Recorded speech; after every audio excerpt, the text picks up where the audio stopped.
Bayangkan berdiri di ruang perpustakaan dingin, bukan sebagai manusia, melainkan aset biologis yang sedang dilelang. Saya Rizal, dan di hadapan saya duduk dua wanita, Fatimah yang keibuan dan Aminah si Ratu Es. Wasiat mendiang Syekh itu mutlak. 100 miliar cair hanya jika salah satu dari mereka hamil anak saya dalam 1 bulan. Ini bukan pernikahan, ini adalah pertaruhan nasib antara kemiskinan abadi atau kekayaan hasil menjual jiwa. Bagaimana saya harus meniduri wanita yang sudah saya anggap ibu sendiri? Dan apa rahasia menyakitkan yang disembunyikan Aminah di balik tatapan jijiknya? Di antara godaan harta dan jeritan hati nurani, satu keputusan salah akan menghancurkan segalanya. Ruang perpustakaan kediaman Al-Rashid tidak pernah terasa sedingin ini. Di bawah lampu gantung kristal seberat mobil kecil yang menggantung seperti pedang Damocles, aku, Rizal, bukan lagi seorang manusia. Hari ini, aku adalah aset. Sebuah komoditas biologis yang sedang ditawar di pasar daging kelas atas. Di hadapanku duduk dua wanita yang selama 2 tahun terakhir ku sebut Nyonya. Namun dalam hitungan jam, gelar itu akan berubah menjadi sesuatu yang jauh lebih menjijikan. Istri. Mr. Khalid, pengacara keluarga dengan setelan jas yang harganya setara gajiku 10 tahun, meletakkan map kulit tebal di atas meja mahoni. Suara kertas yang bergesekan terdengar seperti suara pisau yang diasah. Klausulnya mutlak, Tuan Rizal. Ucap Khalid, menekan kata, Tuan, dengan nada sarkasme yang tipis namun tajam. 100 miliar rupiah. Aset properti, saham, dan emas batangan. Semuanya akan cair jika, dan hanya jika, salah satu dari kedua janda mendiang Syekh Al-Rashid ini hamil dan melahirkan pewaris laki-laki dari benih Anda dalam batas waktu yang ditentukan. Aku menelan ludah. Tenggorokanku kering, rasanya seperti menelan pasir gurun. Ini bukan pernikahan. Ini adalah pemuliaan ternak. Syekh Al-Rashid, majikan tua bangka yang sudah membusuk di dalam tanah itu, ternyata adalah bajingan manipulatif bahkan setelah kematiannya. Ia mewariskan sebuah permainan sakit jiwa, mengadu kedua jandanya, Fatimah dan Aminah, dalam sebuah perlombaan biologis menggunakan tubuh pelayan mereka sendiri. 1 bulan, potongku, suaraku serak. Anda bilang kami hanya punya waktu 1 bulan untuk memastikan kehamilan. Benar, jawab Khalid dingin. 1 bulan untuk pembuahan. Jika gagal, seluruh harta disumbangkan ke Yayasan Amal, dan kedua janda ini akan kehilangan gaya hidup mewah mereka. Dan Anda, Rizal, akan kembali menjadi tikus gurun yang menyikat lantai. Aku menatap Fatimah. Wanita berusia 58 tahun itu menatapku dengan mata berkaca-kaca, penuh permohonan. Dia seperti ibu bagiku selama ini, memberiku makanan sisa yang enak, menanyakan kabar ibuku di kampung. Tapi sekarang, tatapannya bukan tatapan ibu. Itu tatapan putus asa seorang wanita yang takut miskin. Di sebelahnya, Aminah, si Ratu Es berusia 61 tahun, menatap kosong ke arah jendela. Dia tidak melihatku. Baginya, aku mungkin hanya alat suntik berjalan. Ini gila, bisikku. Menikahi 2 wanita sekaligus? Ini bukan budaya saya. Ini bisnis. Nak, potong Aminah tiba-tiba. Suaranya tajam, memecah udara. Ia menoleh perlahan, matanya yang sedingin es menusukku. Jangan bawa-bawa moralitas di sini. Kau butuh uang untuk ibumu yang sakit keras di Jawa. Bukan? Kau butuh melunasi hutang judi bapakmu yang membuat sawah keluargamu disita? Kami menawarkan solusi. Kau jual benihmu, kami beli masa depanmu.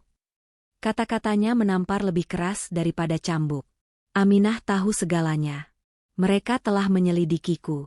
Aku telanjang di hadapan mereka. Tidak ada rahasia. Aku hanyalah TKI miskin dengan beban keluarga yang mencekik, dan sekarang aku ditawari jalan keluar seharga 100 miliar dengan mengorbankan satu-satunya hal yang tersisa, martabatku. Saya setuju, ucapku akhirnya. Kata-kata itu keluar seperti muntahan. Prosesi selanjutnya berjalan cepat dan sunyi, seolah kami sedang melakukan transaksi narkoba, bukan pernikahan sakral. Tidak ada dekorasi bunga, tidak ada rebana, tidak ada tamu. Hanya ada kadi yang dibayar mahal untuk tutup mulut, 2 saksi bisu, dan dokumen-dokumen tebal. Saya terima nikahnya Fatimah binti. Saya terima nikahnya Aminah binti. 2 kali ijab kabul dalam 5 menit. 2 beban berat kini resmi menggelantung di pundakku. Ketika aku menandatangani dokumen terakhir, aku merasa seperti Faust yang baru saja menjual jiwanya kepada iblis. Bedanya, iblisku ada 2. Satu berwajah malaikat keibuan, satu lagi berwajah patung es. Mr. Khalid menutup mapnya dengan bunyi klik yang final. Selamat, Tuan Rizal. Malam ini giliran Nyonya Fatimah. Jadwal sudah diatur. Senin, Rabu, Jumat untuk Fatimah. Selasa, Kamis, Sabtu untuk Aminah. Minggu libur. Bekerjalah dengan produktif. Aku berdiri kaku. Aku bukan suami. Aku adalah pejantan yang dijadwalkan. Saat aku berjalan menuju kamar utama, kamar yang dulunya haram untuk kumasuki, aku melihat pantulan diriku di cermin besar lorong. Gamis putih mahal ini membungkus tubuhku, tapi di dalamnya, aku merasa kotor. Jauh lebih kotor daripada saat aku membersihkan toilet istana ini. Permainan gila Syekh Al-Rashid baru saja dimulai, dan aku adalah pion utamanya.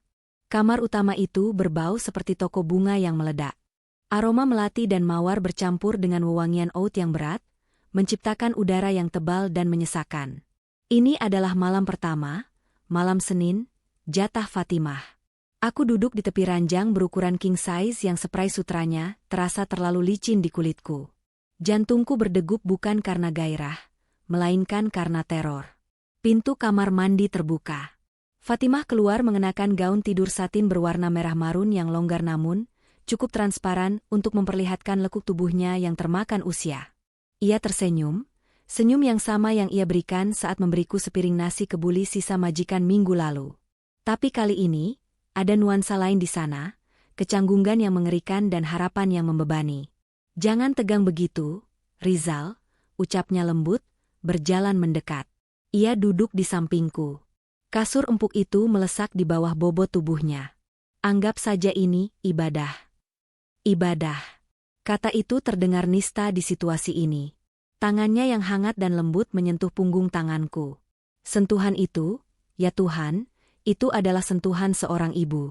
Selama 2 tahun ini, Fatimah telah memposisikan dirinya sebagai figur ibu pengganti bagiku di tanah rantau. Ia yang merawatku saat demam, ia yang menasihatiku. Dan sekarang, aku harus menidurinya demi warisan? Psikisku berontak. Ada rasa mual yang naik dari perut ke kerongkongan. Ini terasa seperti incest emosional. Kompleks Oedipus yang dipaksakan oleh kontrak hukum. Nyonya Fatimah, suaraku bergetar. Aku menarik tanganku perlahan. Ini sulit bagi saya. Fatimah menghela napas panjang. Wajahnya meredup. Aku tahu, Nak, aku tahu aku sudah tua. Kulitku sudah kendur. Aku bukan gadis muda yang kau impikan. Bukan itu, sanggahku cepat, meski sebagian itu benar. Tapi Anda sudah seperti ibu saya sendiri. Bagaimana saya bisa? Fatimah mendekatkan wajahnya. Aroma bedak bayinya menusuk hidungku, mencampur aduk memori masa kecil dengan realitas seksual yang harus kuhadapi. Lupakan siapa aku sebelumnya, Rizal. Lihat aku sebagai wanita yang ingin menyelamatkan masa depan anak-anaknya. Warisan itu, anak-anakku dari suami pertama butuh modal usaha. Aku melakukan ini untuk mereka. Tolong, bantu aku. Ia meletakkan tangannya di dadaku, mencoba merayuku dengan kecanggungan yang menyedihkan. Ia berusaha menjadi sensual, namun yang terlihat hanyalah keputusasaan. Aku memejamkan mata, mencoba membayangkan wajah lain, tubuh lain, apa saja agar tubuhku bisa bereaksi. Tapi otakku terkunci. Setiap kali kulitnya menyentuh kulitku, tubuhku menolak. Rasanya salah. Sangat, sangat salah. 1 jam berlalu dalam siksaan diam. Usaha-usaha canggung, sentuhan yang ragu-ragu, dan akhirnya, kegagalan total. Aku tidak bisa. Maaf, bisikku, frustrasi dan malu. Saya gagal. Fatimah mundur, menarik selimut menutupi tubuhnya. Kekecewaan terpancar jelas di matanya, namun ia segera menutupinya dengan topeng keibuan itu lagi. Tidak apa-apa. Ini malam pertama. Wajar kau gugup. Kita masih punya hari Rabu dan Jumat. Ia berbalik memunggungiku. Aku berbaring menatap langit-langit kamar yang dilukis dengan ornamen emas. Aku merasa dikebiri. Kejantananku hancur bukan karena fisik, tapi karena moralitas yang terpelintir. Aku telah mengecewakan Fatimah yang baik. Namun, di balik rasa bersalah itu, muncul ketakutan yang lebih besar. Jika dengan Fatimah yang hangat saja aku tidak bisa berfungsi, bagaimana nasibku besok malam? Besok adalah hari Selasa. Giliran Aminah. Wanita yang menatapku seolah aku adalah kotoran yang menempel di sepatu mahalnya. Aminah tidak akan memohon seperti Fatimah. Aminah akan menuntut. Dan jika aku gagal lagi, ancaman kembali menjadi gelandangan bukan lagi sekadar bayangan, tapi kepastian. Malam itu aku tidak tidur. Aku mendengar napas Fatimah yang teratur, sementara pikiranku melayang pada Aminah. Wanita misterius yang menyimpan dendam pada dunia. Apa yang ia inginkan sebenarnya? Uang? Kekuasaan? Atau ada sesuatu yang lebih gelap di balik tatapan esnya? Hari Selasa datang dengan langit kelabu yang jarang terjadi di Riyadh, seolah alam semesta sedang bersiap untuk badai. Sepanjang hari, aku menghindari kontak mata dengan siapapun. Para pelayan lain berbisik-bisik saat aku lewat. Itu si pejantan bayaran. Mungkin begitu pikir mereka. Rasa malu itu membakar telingaku. Pukul 9 malam, aku berdiri di depan pintu kamar Aminah. Berbeda dengan kamar utama yang kemarin kupakai bersama Fatimah, Aminah memilih tetap di kamar pribadinya di sayap barat. Aku mengetuk pintu. Tidak ada jawaban. Aku memberanikan diri membukanya. Kamar itu gelap, hanya diterangi lampu baca kecil di sudut ruangan. Suhunya disetel sangat rendah, membuatku menggigil seketika.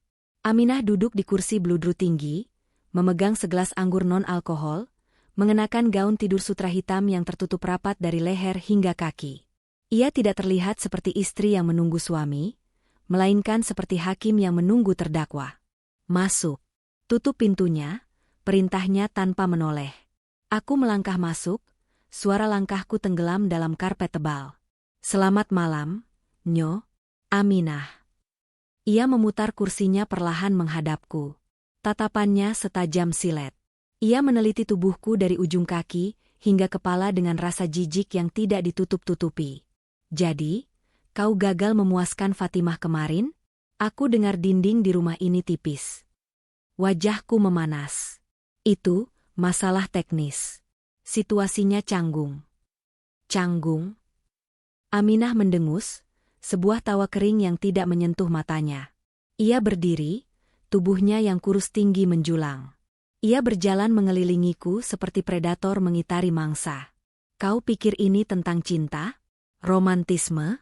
Kau di sini untuk bekerja, Rizal. Tubuhmu sudah dibeli. Harusnya kau bisa ereksi semudah kau menyalakan mesin penyedot debu. Penghinaan itu membuat darahku mendidih. Rasa takutku perlahan berubah menjadi amarah. Saya manusia, bukan vibrator. Oh, benarkah? Aminah berhenti tepat di depanku. Jarak wajah kami hanya beberapa senti. Aku bisa melihat kerutan di wajahnya yang tertutup make-up tebal. Manusia punya harga diri. Kau menjualnya seharga janji warisan. Kau sama saja dengan pelacur di pinggir jalan. Bedanya tarifmu lebih mahal dan klienmu adalah nenek-nenek. Cukup, bentakku. Suaraku menggema di ruangan dingin itu. Aku mencengkeram pergelangan tangannya yang kurus. Tindakan refleks yang berani. Aminah terkejut, matanya membelalak. Anda boleh membeli waktu saya, tapi Anda tidak berhak menginjak-injak saya. Saya melakukan ini demi keluarga saya. Apa alasan Anda? Hah? Anda sudah kaya raya. Warisan Syekh itu tidak berarti apa-apa bagi Anda. Kenapa Anda merendahkan diri ikut dalam sirkus ini? Aminah tidak menarik tangannya. Ia menatap mataku, mencari ketakutan, tapi yang ia temukan adalah perlawanan. Perlahan, ekspresi jijik di wajahnya luntur, digantikan oleh sesuatu yang tak terduga, rasa sakit. Kau ingin tahu kenapa? Bisiknya, suaranya bergetar. Karena Syekh Al-Rashid adalah iblis. Wasiat ini bukan hadiah. Ini hukuman. Dia tahu aku mandul sejak 30 tahun lalu. Rahimku sudah diangkat karena kanker. Aku terpatung. Cengkeramanku melemah. Apa?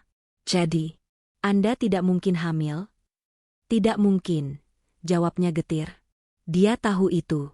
Dia membuat syarat ini untuk mempermalukanku. Untuk memaksaku tidur dengan pelayan, mengetahui bahwa sekeras apapun aku mencoba, aku tidak akan pernah mendapatkan warisan itu. Dia ingin melihatku hancur, kehilangan martabat di masa tuaku, bersaing sia-sia dengan Fatimah yang subur. Fakta itu menghantamku seperti palu godam. Syekh Al-Rashid benar-benar monster. Ia merancang neraka ini untuk menyiksa istrinya dari liang kubur. Aminah bukan ratu es yang jahat. Dia adalah korban penyiksaan psikologis yang brutal. Lalu kenapa Anda menyetujuinya? Kenapa Anda menikah dengan saya? Tanyaku pelan, rasa amarahku berganti menjadi iba. Aminah menarik tangannya, memalingkan wajah. Karena aku tidak mau Fatimah menang begitu saja. Dan karena aku kesepian. Aku pikir, mungkin, hanya mungkin jika aku punya suami, meskipun itu pelayan bayaran, aku bisa merasakan sedikit kehangatan sebelum aku mati. Tapi ternyata aku salah. Melihatmu, mengingatkanku betapa menyedihkannya hidupku. Suasana hening. Dinding es itu retak. Di depanku bukan lagi majikan kejam, tapi wanita tua yang terluka parah. Saya tidak akan menyentuh Anda malam ini, kataku tegas. Aminah menoleh cepat. Apa? Kau mau melanggar kontrak? Persetan dengan kontrak, jawabku. Aku berjalan menuju sofa di sudut ruangan, mengambil bantal. Saya akan tidur di sini. Saya tidak akan meniduri Anda demi uang, dan saya tidak akan membiarkan arwah Syekh brengsek itu tertawa melihat Anda dipermalukan. Kita akan tidur. Hanya tidur. Aminah menatapku lama, tatapan yang sulit diartikan. Untuk pertama kalinya, tidak ada kebencian di sana. Hanya kebingungan dan setitik rasa hormat. Malam itu, di kamar yang dingin itu, kami tidur terpisah. Namun paradoksnya, terasa lebih dekat daripada saat aku satu ranjang dengan Fatimah. 2 minggu berlalu. Rutinitas gila itu terus berjalan. Namun dinamikanya berubah total. Malam-malam bersama Fatimah tetap menjadi kegagalan yang sopan. Fatimah semakin mendesak, memberiku jamu-jamu kuat, membicarakan posisi-posisi baru, namun semakin ia berusaha, semakin aku merasa jijik pada diriku sendiri. Fatimah, dalam obsesinya terhadap warisan, mulai kehilangan pesona keibuannya dan berubah menjadi manajer proyek yang menuntut hasil. Sebaliknya, malam-malam bersama Aminah menjadi tempat perlindunganku. Kami tidak pernah berhubungan seks. Kami berbicara.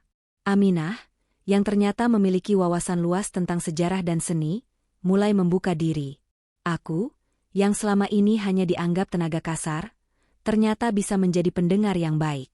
Kami menertawakan kebodohan Syekh. Kami berbagi cerita tentang masa kecilku di desa. Aku mulai melihat kecantikan di wajah tirusnya, kecantikan yang lahir dari ketahanan hidup. Aku jatuh cinta. Bukan pada kemewahan, bukan pada fisik, tapi pada jiwa Aminah yang patah namun bangga. Dan aku rasa, dia juga mulai merasakan hal yang sama. Tatapannya melembut. Ia mulai memesankan makanan kesukaanku. Namun, Fatimah menyadari perubahan ini. Pada suatu sore di hari Jumat, Fatimah memojokkanku di dapur. Wajahnya tidak lagi ramah. Kau tidak pernah menyentuhnya, kan? Tuduh Fatimah, suaranya tajam. Aku tahu Aminah mandul. Pelayan lama sudah memberitahuku. Kau membuang-buang waktumu bersamanya, Rizal. Dia tidak bisa memberimu anak. Dia tidak bisa memberimu uang itu. Ini bukan soal uang lagi, Nyonya, jawabku tenang. Ini soal kemanusiaan. Kemanusiaan tidak bisa membeli beras, teriak Fatimah. Dengar, Rizal. Waktumu tinggal 1 minggu. Jika kau tidak menghamiliku minggu ini, kita semua hancur. Lupakan wanita tua mandul itu. Fokus padaku. Ketamakan Fatimah yang telanjang membuatku muak. Wanita yang dulu kuanggap malaikat ternyata rela melakukan apa saja demi harta. Sementara wanita yang kuanggap iblis ternyata adalah korban yang paling tulus. Malam itu, aku bertekad untuk memberitahu Aminah tentang perasaanku. Bahwa aku tidak peduli pada warisan itu. Bahwa aku ingin bersamanya, meskipun tanpa 100 miliar. Aku berlari menuju kamarnya dengan hati berdebar. Tapi kamar itu kosong.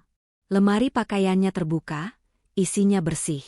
Di atas meja rias, tergeletak sebuah amplop putih dengan namaku tertulis di atasnya. Tanganku gemetar saat membukanya. Rizal, aku melihat caramu menatapku semalam. Tatapan itu berbahaya. Itu bukan tatapan pelayan pada majikan, atau pelacur pada klien. Itu tatapan seorang pria pada wanitanya. Aku tidak bisa membiarkanmu hancur bersamaku. Aku adalah tanah tandus, Rizal. Tidak akan ada kehidupan yang tumbuh dariku. Fatimah benar, kau butuh masa depan. Kau butuh uang itu untuk keluargamu. Kau butuh anak. Aku pergi.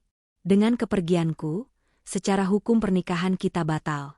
Kau sekarang hanya memiliki satu istri, Fatimah. Fokuslah padanya. Penuhi syarat wasiat itu. Jadilah kaya dan lupakan wanita tua yang rusak ini. Jangan mencariku. Ini adalah hadiah terakhirku, kebebasanmu untuk memilih yang logis. Aminah. Surat itu jatuh dari tanganku. Aminah pergi demi aku. Dia mengorbankan satu-satunya kesempatan dia untuk tidak sendirian, hanya agar aku bisa mendapatkan uang sialan itu bersama Fatimah. Dia pikir dia melakukan hal yang mulia, tapi dia salah besar. Dia baru saja merampas satu-satunya hal yang membuatku merasa hidup di neraka emas ini. Aku meremas surat itu. Marah. Bukan pada Aminah, tapi pada takdir yang selalu memaksa orang miskin untuk memilih antara cinta dan nasi. Kali ini, aku menolak untuk memilih nasi. Aku tidak pergi ke kamar Fatimah. Aku berlari ke garasi, menyambar kunci mobil SUV mewah yang tak pernah berani kusentuh sebelumnya. Mr. Khalid dan Fatimah yang baru muncul di ambang pintu berteriak memanggilku, tapi aku tidak peduli. Mesin menderu, dan aku melesat menembus gerbang istana, membelah malam Riyadh yang pekat. Aku tahu kemana dia pergi. Dalam percakapan malam kami, Aminah pernah bercerita tentang satu-satunya tempat di mana dia merasa damai. Sebuah villa tua di pinggiran Wadi Hanifah, tempat dia dulu sering melarikan diri dari kekejaman chef. 1 jam aku memacu kendaraan seperti orang gila, menembus badai pasir yang mulai turun. Visibilitas 0, sama seperti masa depanku jika aku kehilangan dia. Pikiranku berkecamuk. 100 miliar rupiah. Jumlah yang bisa mengubah nasib 7 turunan keluargaku. Jika aku berbalik sekarang, kembali ke pelukan Fatimah, memaksakan diri melakukan tugas itu, uang itu mungkin jadi milikku. Tapi bayangan hidup bersama Fatimah, dihantui rasa bersalah dan tatapan kosong Aminah, membuatku ingin muntah. Aku sampai di villa tua itu. Bangunan batu sederhana di tengah kehampaan gurun. Lampu minyak berkedip di jendela. Aku mendobrak pintu depan. Aminah duduk di lantai, memeluk lutut, menangis. Dia terlihat begitu kecil, begitu rapuh. Saat dia melihatku, matanya membelalak kaget. "Kau gila!" teriaknya, bangkit berdiri. "Kenapa kau di sini? Kembali. Kau membuang kesempatanmu." "Persetan dengan kesempatan," teriakku balik, napasku memburu. Aku melangkah maju, mencengkeram bahunya. "Kau pikir kau siapa? Mengatur hidupku? Kau pikir kau martir? Kau pengecut, Aminah." Aku mandul, Rizal. Aku tua. Dia memukul dadaku, pukulan-pukulan lemah yang penuh keputusasaan. Aku tidak bisa memberimu apa-apa. Aku mandul, Rizal. Aku tua. Dia memukul dadaku, pukulan-pukulan lemah yang penuh keputusasaan. Aku tidak bisa memberimu apa-apa. Kau memberiku rasa hormat. Kau melihatku sebagai manusia saat orang lain melihatku sebagai alat. Aku menangkap tangannya, menahannya di dadaku. Aku tidak mau uang haram syekh itu. Uang yang didapat dari hasil melacurkan diri. Aku mau kau. Wanita tua, gila, dan rusak ini. Karena aku juga rusak. Aminah terdiam. Isak tangisnya mereda, berganti dengan tatapan tak percaya. "Kita akan miskin, Rizal. Keluargamu. Kita punya tangan, kita punya kaki. Aku akan bekerja. Bukan sebagai pelayan, bukan sebagai gigolo warisan. Kita akan mulai dari nol. Di Indonesia, di sini, di mana saja. Asal bukan di istana neraka itu." Perlahan, Tubuh kaku Aminah melunak. Dia jatuh ke dalam pelukanku. Untuk pertama kalinya, Ratu Es itu mencair sepenuhnya dalam tangis yang memilukan. Di tengah gurun yang sunyi, jauh dari emas dan permata, kami menemukan sesuatu yang lebih berharga. Validasi bahwa kami adalah manusia yang berhak memilih jalannya sendiri. 3 hari kemudian, batas waktu wasiat berakhir. Tidak ada kehamilan yang dilaporkan. Mr. Khalid, dengan wajah pucat, mengumumkan bahwa seluruh aset 100 miliar jatuh ke tangan Yayasan Amal.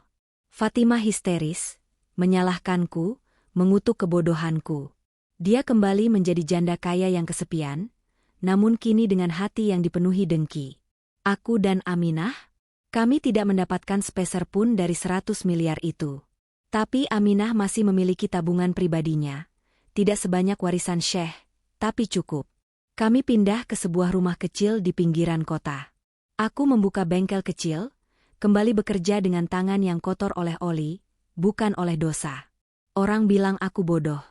Orang bilang aku membuang tiket lotre kemenangan. Tapi setiap malam, saat aku pulang dan melihat Aminah tersenyum tulus menyambutku, senyum yang tidak pernah dia berikan pada Syekh yang memberinya istana, aku tahu aku adalah pemenang yang sesungguhnya. Aku tidak mewarisi harta, tapi aku mewarisi kembali jiwaku yang hampir tergadai. Dan itu, harganya jauh lebih mahal dari 100 miliar. Di penghujung kisah, Rizal dan Aminah memilih jalan yang paling tidak masuk akal bagi dunia, namun paling benar bagi hati nurani. Mereka melepaskan warisan 100 miliar demi mempertahankan martabat dan menemukan cinta yang tulus di tengah gurun pasir, membuktikan bahwa kebahagiaan sejati tidak terletak pada kemewahan istana yang memenjarakan, melainkan pada kebebasan untuk mencintai tanpa syarat. Kisah ini mengajarkan hikmah mendalam bahwa rezeki yang paling mahal adalah ketenangan jiwa dan harga diri yang tidak tergadai. Uang bisa dicari, namun kehormatan yang hilang sulit kembali. Perlu diingat bahwa cerita ini adalah fiktif yang disajikan serealistis mungkin, agar kita dapat memetik pelajaran berharga darinya. Terima kasih banyak telah menemani perjalanan Rizal hingga akhir.